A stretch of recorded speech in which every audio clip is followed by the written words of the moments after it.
welcome to Two Guys Garage. Now, you know we're in for a lot of potential danger when we're pulling out the laptop. You got that right. But hey, Kev, tell me, man, how's it feel? What's that? You know, the whole wind in your hair thing? Feels pretty good. You know what else is good? At 650 horsepower. Yeah, we're going to try to rein it in here with this laptop. Stick around.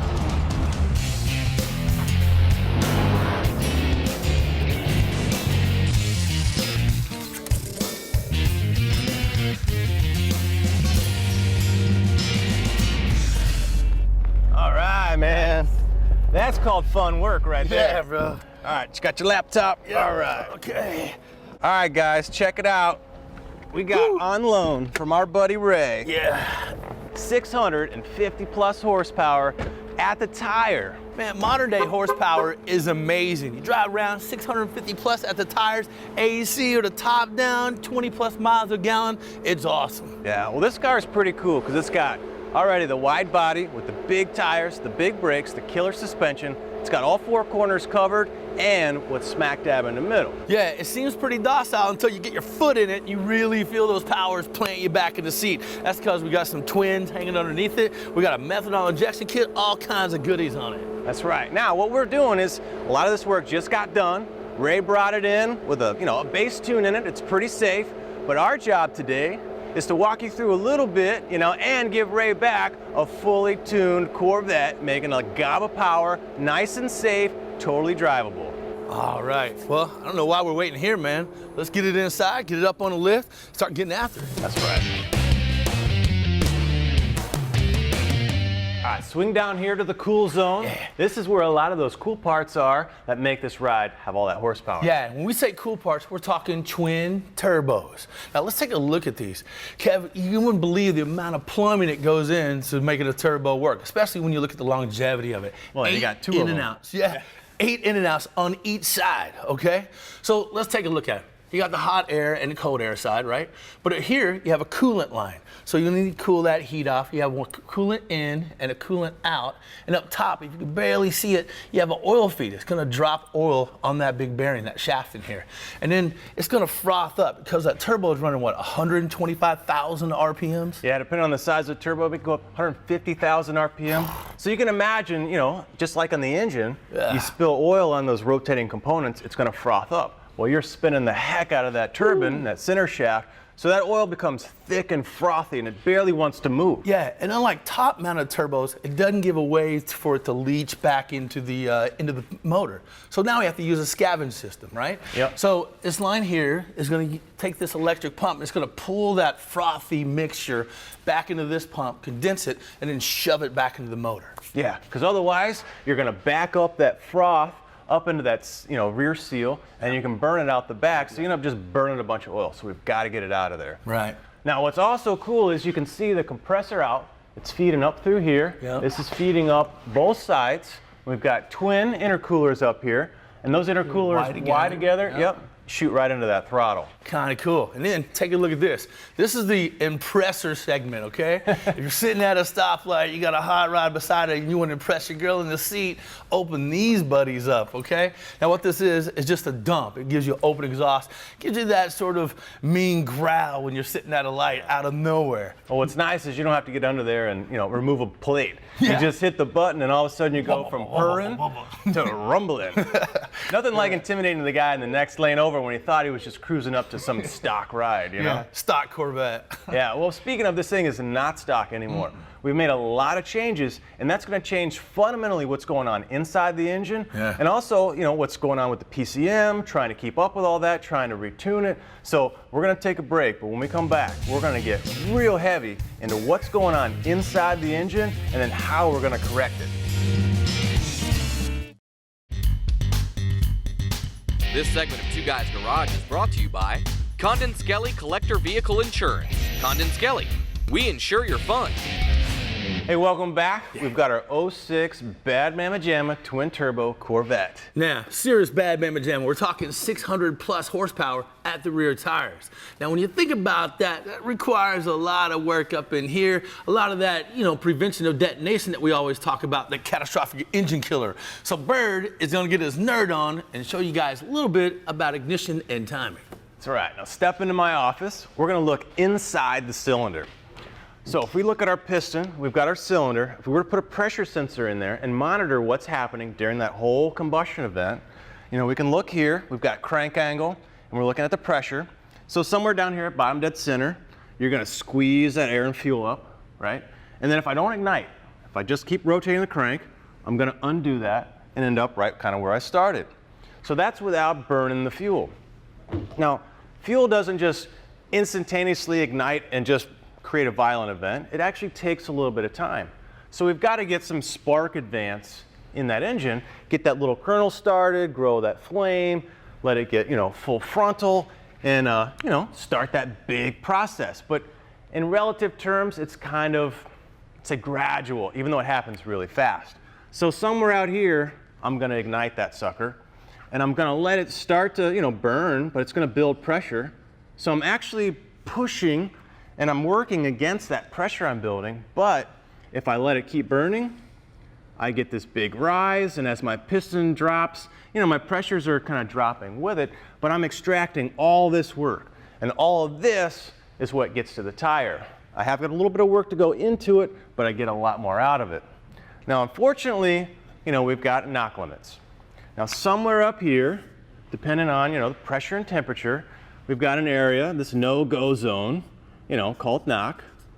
And as a lot of you are familiar, you can kind of hear a rattly, clanking sound. And what that is sort of a violent, you know, immediate, you know, instantaneous burn of everything. It's not controlled anymore. So if I started here and I start to get knocked, I might get some big spikes up there. And those spikes are what crack pistons, they buckle rods, they destroy engines. So this is a no-fly zone we want to stay away. So if I've got this limit and I've already got a performance engine, well, how do I add boost and make all that power? Well, we can kind of cheat the system a little bit. I can, instead of spark advancing this far before TDC, I can start retarding my spark. What does that do? Well, I start to ride up here, and I can even start to come down a little bit on this before I really start to get my burn, but because the piston's dropping away, I've got more volume. I don't end up with that same really high pressure anymore, so I can sort of ride this knock limit line, and I just delay a lot of the work till my piston's a little bit farther down the bore. Now, it's not quite as efficient, but you know, when you've got a wide open throttle and you're making 600-700 horsepower, you're not really concerned about ultimate efficiency, you're concerned about making power. But as soon as I back off of that, I'm in sort of my normal operation mode, and I get my perfect fuel economy and my perfect, you know, efficiency. So with the knock limit on sort of regular fuel, we've got to go into this whole engine spark table and that, you know, 80%, 100% wide open throttle, and really start pulling this spark back, you know, so we don't detonate the engine, you know, but we want to try to ride this line to make every horsepower we can. Okay, so Kev was giving you a whole dissertation about the knock ceiling. So if we could raise that knock ceiling, chances are you get a lot more power out of the motor. So how do you do that? Methanol injection is one great way to do that, and an economical way as well. So think about two properties of methanol. All right, it's a high octane fuel, super resistant to detonation, and it's cool. Everybody that's ever poured rubbing alcohol on your arm knows that cool feeling. So if we can inject some of that into our intake right here, you imagine the intake inlet temperature's super cool. It actually cools it by 60, 80, even up to 100 degrees. Kind of neat. That allows for more ignition timing and more boost as well. And one of these kits are really easy. All you need is the injector, the tank here, which he uses windshield wiper fluid, and you need the air sensor gauge and a pump, and you got yourself a methanol injection kit. Not so bad. But adding more ignition timing, more boost, that means we got to change a lot of the parameters in and around the car. And we'll get to that segment next.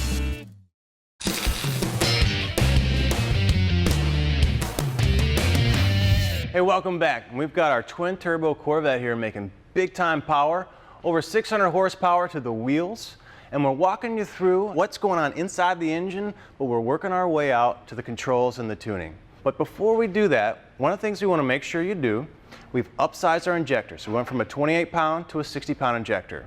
So we've got to make sure that that PCM knows what's in there. Well, it's not as easy as a constant flow rate. Take your garden hose, squeeze the little nozzle on the end. It doesn't instantly shoot out a constant flow rate. It has to sort of build up that charge. It's got to ramp up, then a steady state, and then it's got sort of a decay. Well, we got to make sure all that information is in there.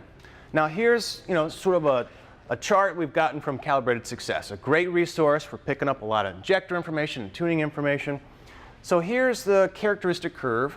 So this is pulse width. So this is what I've asked the injector to do as far as time, and this is my flow rate, and this is my stock injector. And you can see from 0 to about 1 millisecond, maybe a little longer, nothing's flowing.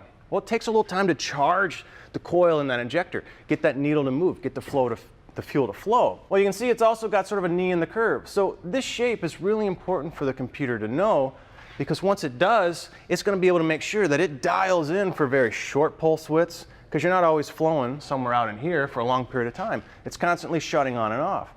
So we're going to step up here to the blue curve. That's the 60-pound Siemens Deca injector. And with some software we've got from HP tuners, what's really cool is we can take all of that information and we can put it right on that PCM, and we're going to have kind of a factory high-level calibration. Perfect fuel economy, best performance, all the drivability that you expect from a modern car. Well, they've got a data logging suite, and they've got a huge power hardware and tuning configuration suite. Now here's just a sneak peek at how powerful the OE PCM is. Stuff that an aftermarket controller is never going to be able to do, because they don't have the millions of dollars and all the engineers. This is an even more enhanced characteristic, or actually this is a correction factor for the fuel injectors. So this is a three-dimensional map that you've charged that injector, you want it to open, but what if my battery voltage changes? Well, I've got a correction factor. What if my manifold vacuum changes? So I'm effectively changing the difference in pressure between my fuel rail and the manifold. It's going to flow different. So I've got all these correction factors and tables that I've got access to with HP tuners that I can make work on this particular configuration and make it run awesome. So I've got that injector information downloaded. So the next thing we're going to do right before we turn that key, and I'll show you, we've got a wideband O2. Now this is going to let us see the whole range of air-fuel ratios, and this is going to be our master gauge. So this is going to tell us everything that we requested of the PCM, how well the computer actually did to get us what we wanted. So this is actually going to pipe into our HP tuner data logging, and we can compare the results between the master gauge and what we're reading out of the engine, and we can make correction factors. And we can dial that sucker in till it's running like a top. So let's get all this in the car. Let's go get driving.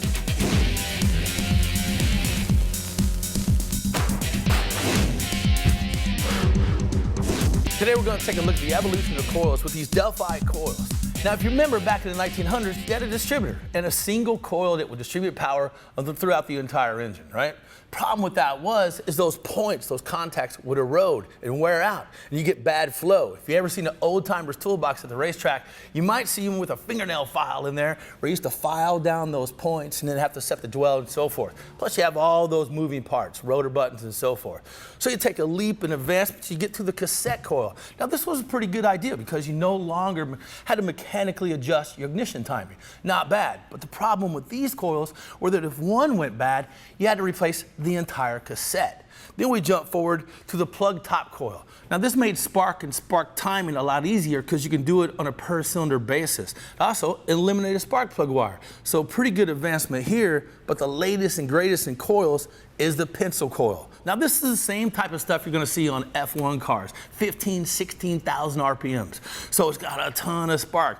Great thing about it, it doesn't look much different than the plug top coil, but it packs a real serious punch. Tighter coupling, so a better fit on the electromagnetic circuit. It's more precise, shorter distance for the spark to travel because it sits right on top of the plug. And there you go, a little rundown history of ignition coils. Find your Delphi coils at Federated Auto Parts.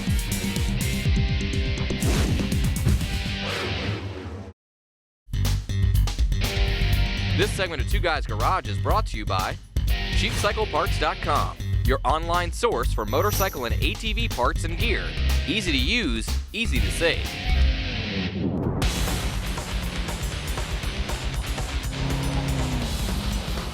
Right, welcome back to Two Guys Garage. Oh, yeah. We got the laptop out, and you can see we've got a whole series of gauges. This is our HP tuner software. And if we kind of hide those gauges a little bit, we can see our streaming data. Nice. Right here. Now these are the same kind of inputs streaming across the screen as we go.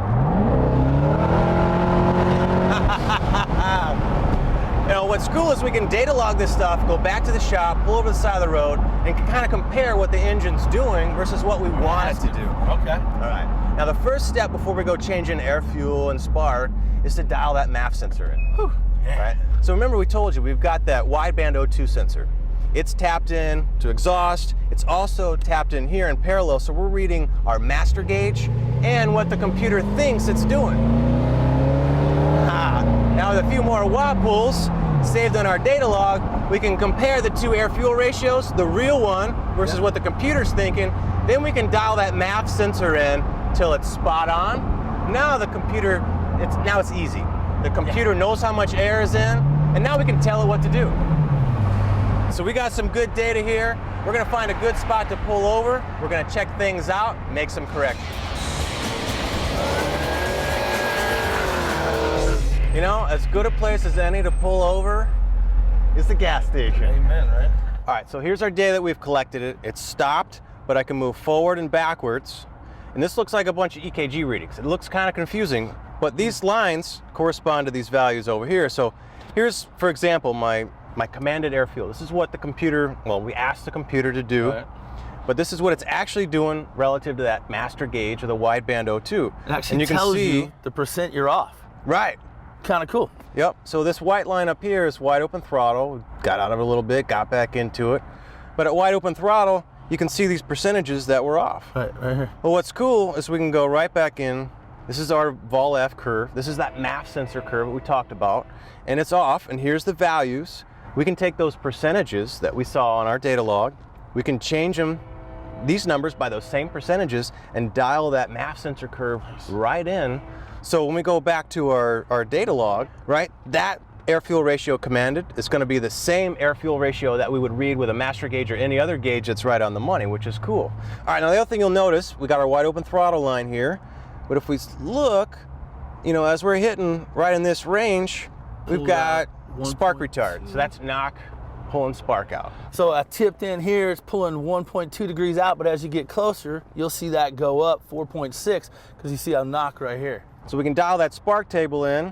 This thing's gonna get closer and closer the more we go out and drive and collect data. It's a lot of fun. No doubt, man. So it's really cool the power you get with tools like HP tuners.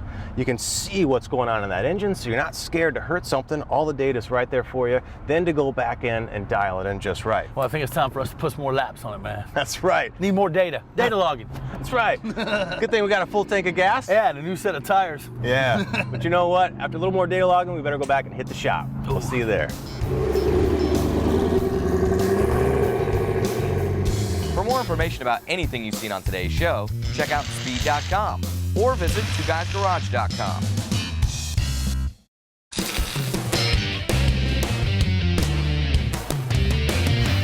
Hey, welcome back. We're in the parts room. Yeah. Now, I know all you guys out there, you're doing a lot of work. Construction guys, heavy equipment, maybe your F-150 pickup truck, you name it. We've got a killer light for you from Grody. It's the Trilliant Cube, you know, LED light. Well, when you think about it, whether it's your race trailer, like you said, you're working out at night, what you want is a strong light, and this packs a serious punch. Comes in a die-cast aluminum frame, holds up to any sort of harsh weather conditions, pressure washing, any sort of shock, vibration, it can take it. Now it's set up for 10 to 30 volts, so pretty much anything that you're running out there. And I've got two patterns of floodlights. So one is kind of a wide pattern, you know, aimed directly in a shorter distance, and one of them shoots kind of far down the way. So depending on what you want to do and where you want to aim it, they've got them set up for you. And what's nice, 50,000 hours of runtime for both, 1,300 lumens. So one of the brightest, most compact units you can find. It packs a punch. It's from Grody. It's the Trilliant Cube LED work lamp. Yeah, pick them up at Federated Auto Parts. You know, there's nothing worse than getting in your car, your toy, and hearing hate that noise. Especially on one of your toys you're about to go have fun on. Yeah, from Schumacher Electric Corporation, we have the SP2. It's a 1 amp maintainer, charger, and extender. Love this thing. It's sealed up against moisture, garage debris. It's on a 20-foot cord so you can keep it far from the power source and charge. It's basically an extension cord you can plug in anywhere, drag across the shop. You can leave this sitting on the ground. Like I said, it's fully sealed, so it's going to keep everything, dirt and water out of it. You clamp it on your battery. You got some quick connects so you can put your fused ring adapters on. Your motorcycle or whatever. It's fully automatic, 8 steps of charging. drag it out into the yard, charge the RV, cross the dock, the boat, you name it. That's from Schumacher Electric. It's the battery extender SP2. Rusted bolts and nuts.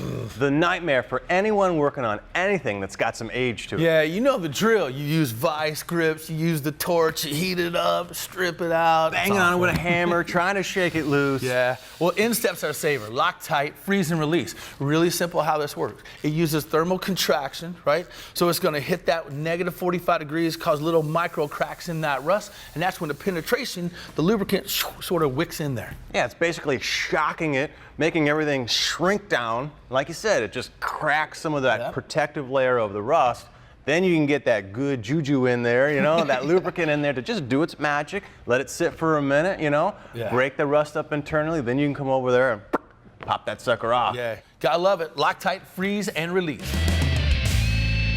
This is a really cool one from Kicker. It's the PX I50.2. Yeah, it kind of eliminates the use for conventional radio. So you could take your iPod, any of your MP3s, anywhere you want to go. It's 50 watts, 2 channels and 25 watts, has illuminated weatherproof control, makes it easy, down volume, up volume, all kinds of fun stuff. Now think about the applications. You've got a UTV, an ATV, a motorcycle, maybe even a riding lawnmower, anywhere where you want your tunes.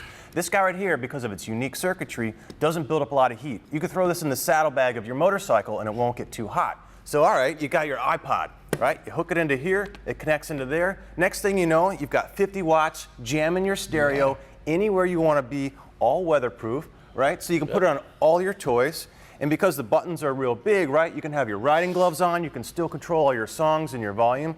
A really cool way to get the sound where you want it. Yeah, and nothing inspires like some good music. It's the Kicker PXI 50.2. You know, with that, man, we're gonna rock out and end this show. Literally rock out. We had a great time. Thanks, Ray, for letting us play with your Corvette. man. Hope you guys learned some stuff. There's a lot of detail in there, so don't let it blow your brain. Take it a little bit at a time, but speaking of time, we're out of here.